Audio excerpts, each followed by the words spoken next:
오늘 본문은 로마 통치하에 아시아와 그 전 지역에 걸쳐 살고 있던 핍박받는 그리스도인들에게 보내는 편지. 아직 로마의 엄청난 핍박 받기 전이지만 이미 곳곳에서 핍박이 있었어요.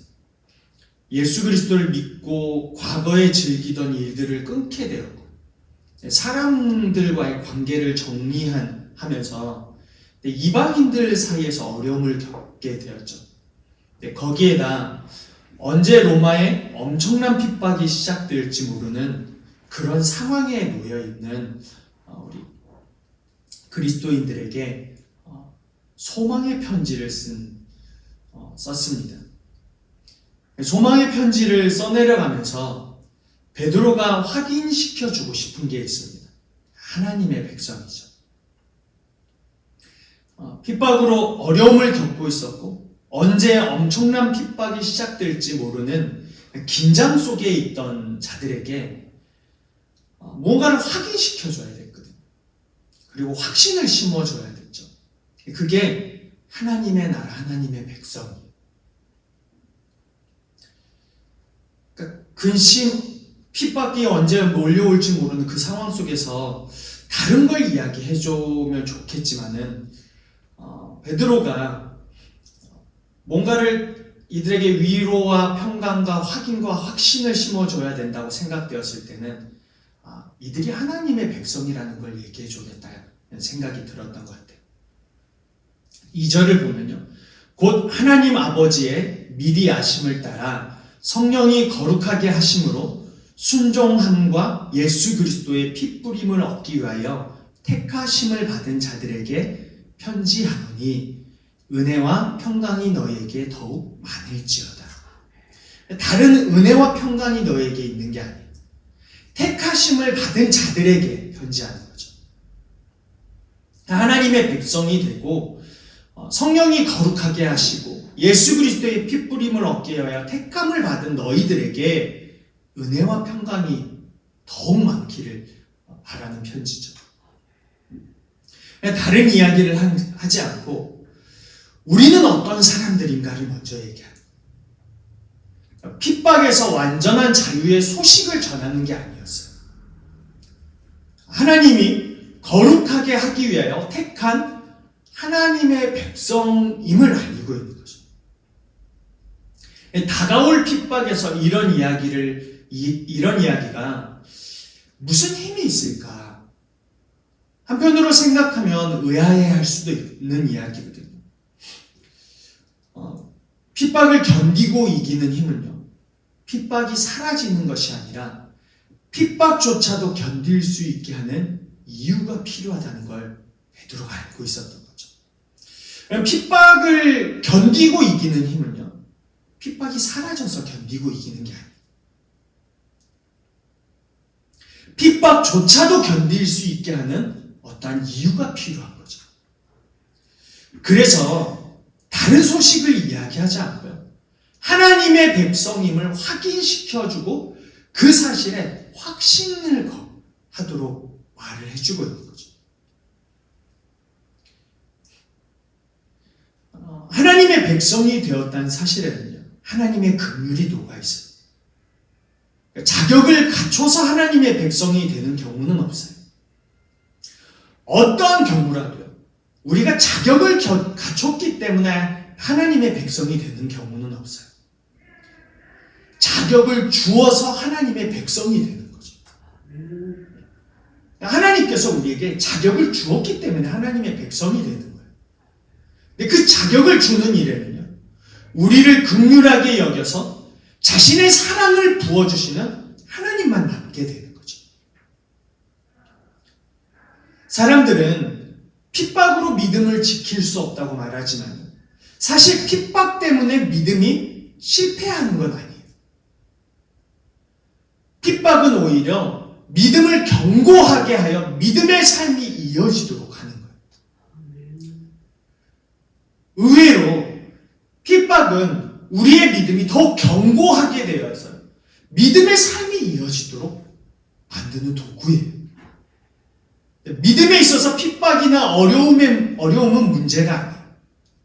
하나님의 백성이 되었을 때 그 자격이 주어지는 일에 하나님의 긍휼과 그분의 사랑을 얼마나 부으셨는지 기억하지 못하기 때문에 문제가 생기는 거죠. 우리의 믿음의 삶에는요, 하나님이 내게 얼마나 크신 긍휼과 그분의 사랑을 부으셨는지 그걸 기억하지 못하기 때문에 문제가 생기는 거예요. 하나님의 백성이 되었다는 사실은 우리가 생각하는 것보다 놀라운 하나님의 사랑으로 이어져 있어요. 그 사랑을 알기 전까지 누구도 그리스도인으로 살아가지 못하거든. 그러니 어려운 상황이 멈추는 것보다 우리 마음에 하나님의 사랑을 간직하고 사는 것이 먼저인 거예요. 어려운 상황을 견딜 수 있게 하는 이유는 그 사랑에 흠뻑 젖어 있어서요. 그럼 한번 생각해 보세요. 핍박이 사라져서 그리스도인으로 사는 게 아니라 그 사랑에 흠뻑 젖어 있기 때문에 그리스도인으로 사는 거예요.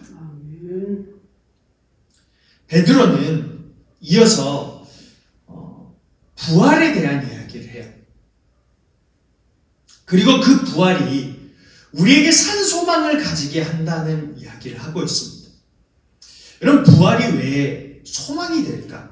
몇 주 후면 부활절 예배를 드리게 되는데요. 부활이 왜 소망이 될까? 부활은 여러분 십자가에서 처형당했을 때와 다시 살아나셨을 때의 배경에서 봐야 돼요. 그럼 베드로는 어떤 일들을 겪었을까? 베드로는 예수님이 처형당하셨을 때 엄청난 절망을 느꼈어요. 십자가에서 처형당한 그 모습을 보았을 때요, 제자들, 베드로뿐만 아니라 모든 자들이요, 절망 속에 거하였어요. 엄청난 절망이었죠. 헤어나올 수 없는 절망이었어요. 근데 그 절망 속에 있던 그가 살아나신 예수님과 교제하면서 가슴 벅차오르는 기쁨을 맛보는 거예요. 직접 죽음과 부활을 목격한 베드로에게 있어서 부활은 소망 그 자체인 거예요. 절망 속에 거하고 있던 나를, 자신을 다시 예수 그리스도 앞으로 끌고 나가셨거든요. 그냥 예수님을 본 게 아니라 소망을 느끼고 있는 거예요. 그러니까 절망 속에 갇혀있던 나를 소망 가운데로 끌어내신 예수님을 보고 있는 거죠.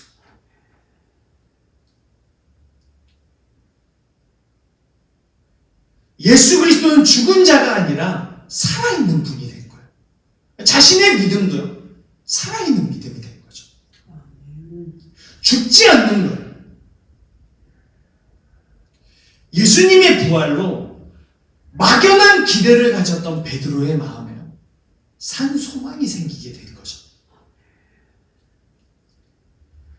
단순히 죽은 자가 살아났다는 것을 넘어 하나님의 약속하신 것들이요, 베드로 안에 뚜렷해지는 거죠. 천국과 하나님의 나라, 부활, 예수 그리스도로 인하여서 우리를 주의 자녀 삼으신 것, 용서와 사랑, 그 모든 것들이요, 베드로 안에 뚜렷해지는, 하나님의 백성이 되어 하나님의 나라를 선물 받고 하나님의 나라에 거하게 된다는 것이요, 베드로 안에서 소망이 된 거예요.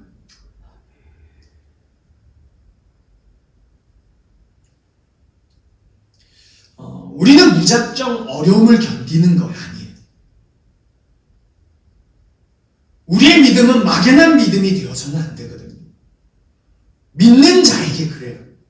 세상 사람들은요, 무작정 어려움을 견딜 수 있어요. 근데 믿는 자는 그렇지 않아요. 무작정 견디지 않고요, 어려운 일 뒤에 있는 영원한 나라를 보는 거죠. 예수님이 베드로에게 보여주신 영원한 나라를 보는 거예요. 죽음이 아니라 살게 되는 나라를 보는 거죠. 이루어주신다고 약속하셨을 때 그 하나님의 나라가 변치 않는다는 것을 보기 때문에 우리의 소망이 영원한 거예요. 우리에게 허락한 하나님 나라는 누구도 빼앗을 수 없어요. 단지 우리 마음을 빼앗길 뿐이에요. 우리 마음을 빼앗기니 하나님의 나라가 변하지 않는다는 것이요, 큰 위로가 되지 않는 거예요. 베드로는 지금 무엇을 기억하고 있을까요? 베드로가 절망을 지금 보고 있을까요? 절망적인 상황을 보고 있을까요? 아니에요. 베드로가 지금 기억하고 있는 것은요, 절망 속에 있던 자신 앞에 죽음을 이기시고 부활하신 예수님을 기억하고 있는 거예요. 죽음을 이기시고 부활하신 예수님을 보는 순간 믿음 없는 자신의 모습에서 소망을 갖게 하신 예수님을 보고 있는 거죠. 나의 믿음이 잘못되었구나. 나는 그냥 견디고 있었는데 그냥 견디는 게 아니구나. 소망을 갖고 나아가는 거구나. 나의 자신의 믿음 없는 모습을 보고 내 믿음 없는 모습 속에 다시 믿음을 부어주시는 예수님을 보고 있는 거죠. 십자가에서 예수님께서 죽으셨을 때 그럼 예수님이 무엇을 꿈꾸셨을까요? 십자가에서 피 흘림과 죄사함으로 인해 기쁨과 소망을 품은 자들을 생각하지 않으셨을까요? 너무 감사하고 감격해서 말로 표현할 수 없는 평강 가운데 있는 하나님의 백성들의 모습을 예수님 마음에 품고 상상하고 있지 않으셨을까? 그런 생각을 해보게 돼요. 우리가 하나님의 백성이 되는 것을요, 주님의 기쁨으로 여겼어요. 우리가 하나님의 긍휼을 입고 그분의 자녀가 되고요, 이 땅에서 하나님의 백성이요 하나님의 나라를 선물로 받은 자로 사는 것, 주님의 기쁨은 모두 우리를 위한 것이었죠. 근데 이 모든 것을 위해 십자가에서 모든 것을 다 이루시고 부활하신 거죠. 그래서 하나님의 백성은요, 이 땅에서 나그네여야 해요. 하나님의 백성은요, 이 땅에서 영원한 사람이 아니라 이 땅에서 나그네여야 해요. 그냥 머물다가 떠나야 하는 나그네라는 것을 잊지 말아야 돼요. 그렇게 살아야 되죠. 하나님의 백성은 하나님 나라에 영원히 거하게 되는 소망을 가지고 살아야 하고요, 하나님 나라에 대한 갈망과 기대로 살아야 되죠. 그렇게 살기에 이 땅은 나그네로서 살게 되는 거예요. 하나님의 백성은 이 땅에 소속된 자들이 아니에요.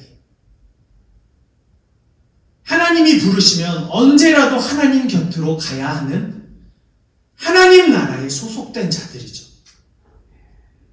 그래서 이 땅에서의 삶이 나그네요, 외인이어야 하는 거죠. 여러분, 소망은요, 우리 마음속에 가진 예수 그리스도의 소망은요, 주님께서 우리에게 주신 소망은 덧없이 사라지기 쉬워요. 시간이 빠르게 지나면서요, 소망을 가질 수 있었던 이유를 잃어버려요. 그냥 시간이 막 빠르게 지나다 보면요, 그 소망이요, 덧없이 사라지기 쉬운 거예요. 그래서 더욱 소중하게 간직해야 하는 것이 소망에 대한 생각이에요. 매일, 매년, 평생 소망에 대한 생각을 가질 수 있다면 좋겠지만요, 간직하지 못하면 쉽게 사라지는 게 소망인 거죠. 소망의 이유와 근거는 여전히 있지만 우리가 그것을 마음에 간직하지 못하는 일이 일어나는 거죠. 소망을 왜 간직하지 못할까? 우리는 안정감을 누리기 원하는 그 마음에서 비롯된다고 생각합니다. 그래서 현실에 더욱 집중하죠. 현실감 없는 안정감을 원하지도 않아요. 좀 더 현실적인 안정감을 원하죠. 우리가 현실적인 안정감을 원하기 때문에 믿음, 소망이라는 말에 힘이 실리지가 않는 거죠.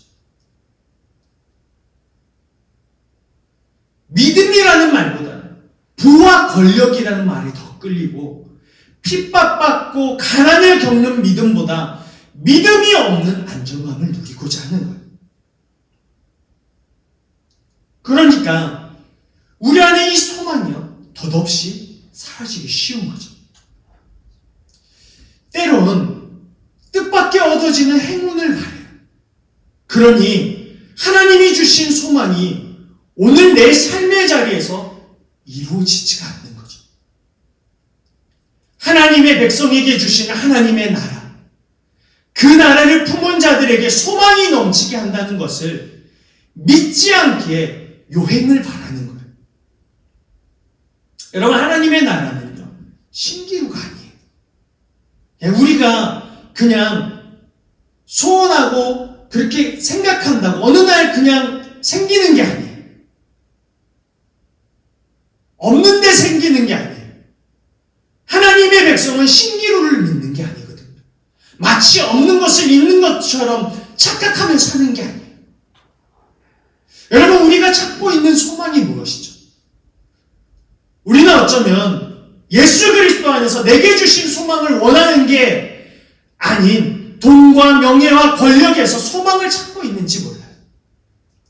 그런데 하나님께서 주신 소망은 그런 게 아닌 거예요. 하나님이 주신 소망은 부와 권력과 명예와 상관없이 일어나는 소망이죠.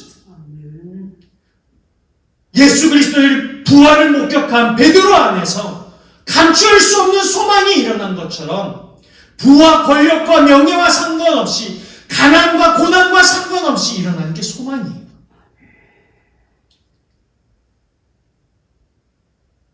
우리는 어려운 상황이 있을 때마다 왜 그것을 피해 달아나야 할까요? 어려운 상황을 피해 달아나는 그리스도인들이요, 참 많아졌습니다. 우리들도 그렇죠. 그것을 피해 달아나는 사람들이 참 많아졌어요. 조금만 힘들면 상황을 모면하기 위해 믿음의 행동을 버리는, 하나님의 백성이라는 소속을요, 스스로 버리기도 하죠.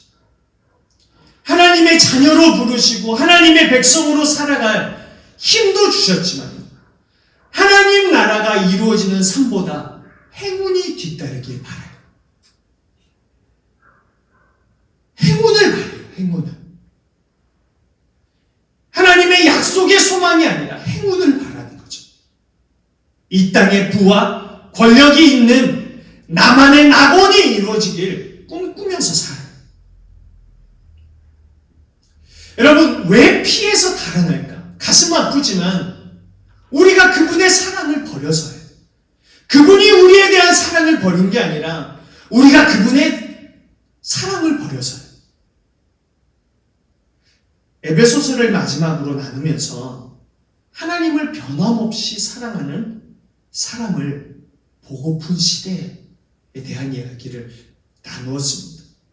이 시대에서 우리들이 하나님을 향한 변함없는 사랑을 버렸고 그런 우리의 모습을 찾아보기 힘들어졌다는 이야기를 나누었죠. 그런데 오늘 본문 6절에 보니까 여러 가지 시험으로 말미암아 잠깐 근심하게 되지 않을 수 없으나 오히려 크게 기뻐하는도다라고 말하고 있고, 8절에서는 예수를 너희가 보지 못하였으나 사랑하는도다 라고 말하고 있습니다. 어떤 이유 때문에 당시 사람들은 근심하게 되는 상황에서 크게 기뻐하고 예수를 보지 못하나 사랑할 수 있었을까?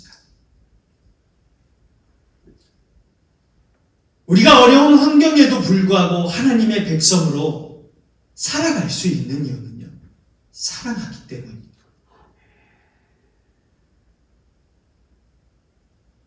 그 사랑의 힘은 먼저 부어주신 하나님의 사랑이죠. 예수 그리스도를 통하여서 그 사랑을 보게 하셨고, 예수 그리스도의 부활을 통하여서 소망을 가지게 하셨어요. 네, 우리는 하나님이 먼저 부어주신 그 사랑 안에서 하나님을 사랑하는 거죠. 하나님이 감당할 수 없는 사랑을 먼저 부어주셔서 그 사랑을 알게 하셨기 때문에 그분을 사랑하는 거예요. 우리가 도망자로 살고 어려운 환경이 있을 때마다 흔들리며 하나님의 사랑에서 이탈하는 이유는요, 다른 게 아니에요. 하나님의 백성으로 부르신 그 사랑을 잊었기 때문이죠. 믿음이 불로 연단한 금보다 귀하다는 표현이 저의 눈에 들어와요. 왜 그 믿음이 금보다 귀할까? 베드로는 당시 어려운 일을 당하고 있지만 믿음을 지키며 그 땅을 나그네로 살고 천국의 소망을 가지고 살아가는 그들의 믿음을 왜 귀하다고 했을까요? 그런 믿음의 모습이 정말 귀하기 때문이에요. 어떠한 정금보다 귀하기 때문이에요. 그런 믿음의 모습들이, 보는 일들이요, 정말 희귀한 거죠.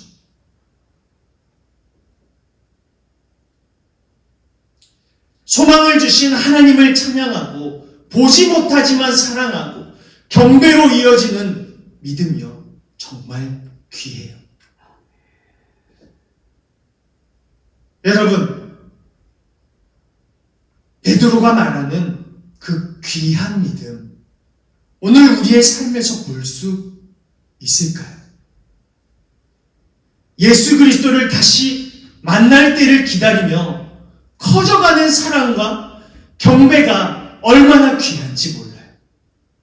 보지 못하지만 주님을 다시 만날 날이 다가오는 이때에 우리에게 필요한 믿음의 모습은 무엇입니까? 우리는 그런 모습을 보이고 있을까? 아니, 우리에게서 그것을 찾아볼 수 있을까? 생각하게 돼요.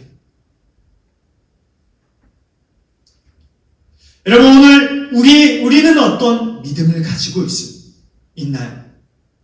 많은 것을 원하지만, 선물 받고 복 받고 싶어 하지만, 불로 연단한 금보다 귀한 믿음을 가지는 일에는 마음이 없고, 하나님을 사랑하는 일에 관심이 없는 것 아닐까요? 세상에서 많은 힘을 얻게 해달라고 기도하는 자들은 보이지만 하나님을 사랑하고 불로 연단한 금보다 더 값진 믿음을 소유한 자가 되려고는 하지 않는 게 오늘 우리들의 모습인 거예요. 믿음은 소유하기 싫은데 세상에서 많은 힘을 달라고요. 많은 힘을 가지면 큰 일을 하겠다고요. 아니요, 큰 일을 하는 게 먼저가 아니에요. 그런 자들은 큰 일을 할 수가 없어요. 이 세상에서 연단받고 큰 믿음을 가지는 게 먼저인 거죠. 금보다 귀한 불로 연단받아도 자랑하고 견디고 또 주님 앞에 나갈 수 있는 믿음이 우리의 삶에 필요한 거죠. 여러분, 우리는 이 땅에서 나그네여야만 해요. 하나님 나라의 소망이 있기에 나그네여야만 하는 것이죠. 그렇지 않으면 덧없이 흐르는 세월에 우리의 소망과 하나님을 사랑하는 마음 모두를 빼앗겨 버릴 수 있습니다. 우리 안에 하나님이 주신 소망이 회복되기를 주님의 이름으로 축복합니다. 아멘. 그래서 이 땅에서요, 산 소망을 가지고 하나님을 사랑하고 단 주님께서 허락하신 믿음이 더욱더 굳건하게 자라나길 주님의 이름으로 축복합니다.